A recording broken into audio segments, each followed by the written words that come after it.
Hello and welcome to the E&F section of the National 5 video tutorials. Today we're going to be looking at the laws of indices.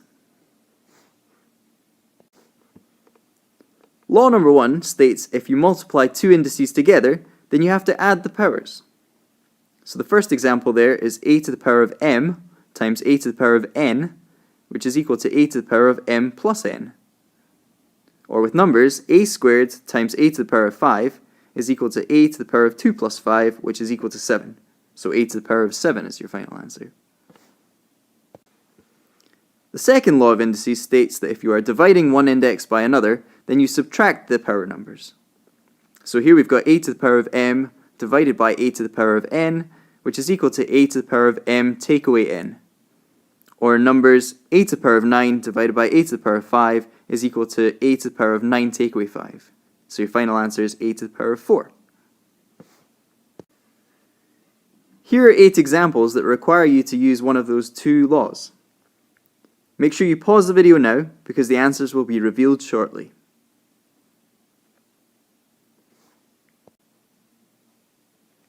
So here we have the answers. The first question is equal to y to the power of 10. Second question is x to the power of 9. Third question is e to the power of 9. Fourth question is p to the power of 7. Fifth one is m to the power of 19. Sixth one is t to the power of 7. Seventh one is r to the power of 3. And the last one is b to the power of 21. Be careful there. The b on its own is b to the power of 1. We don't write the 1 because everything to the power of 1 is just itself.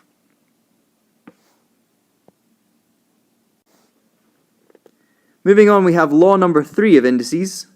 A to the power of m raised to the power of n is equal to a to the power of m times n.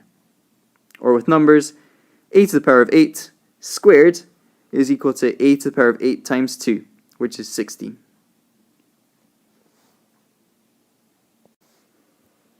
And your fourth law of indices is that anything to the power of 0 is equal to 1. So we have an a to the power of 0 is equal to 1, we have a 5 to the power of 0 is equal to 1. We could take any number, put it to the power of 0, and it would be 1 as our final answer. So here are 8 more examples requiring you to use those two laws of indices. Make sure you pause the video now because answers will be given shortly.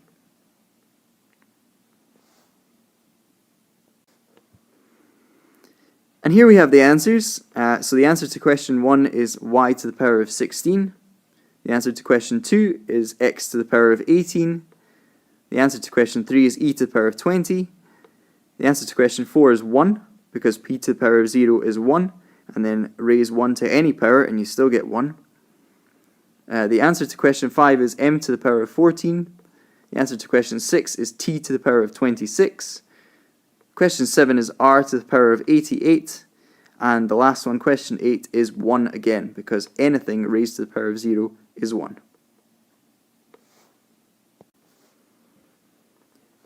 Okay, so let's bring it up to SQA standard. A lot of times these laws are combined in order to ask you questions about indices.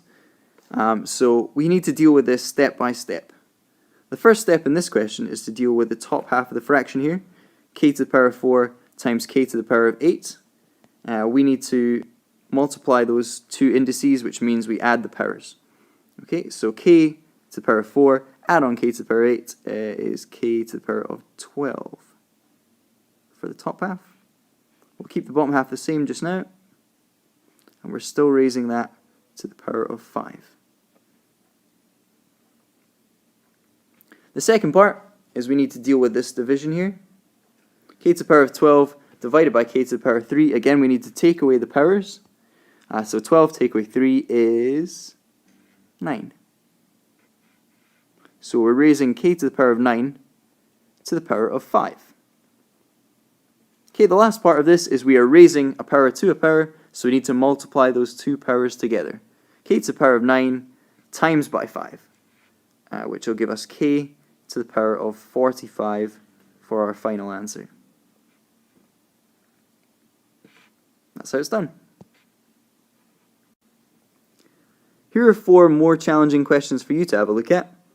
Make sure you do it step by step, show all your working, and the answers will be revealed shortly, so make sure you pause the video now.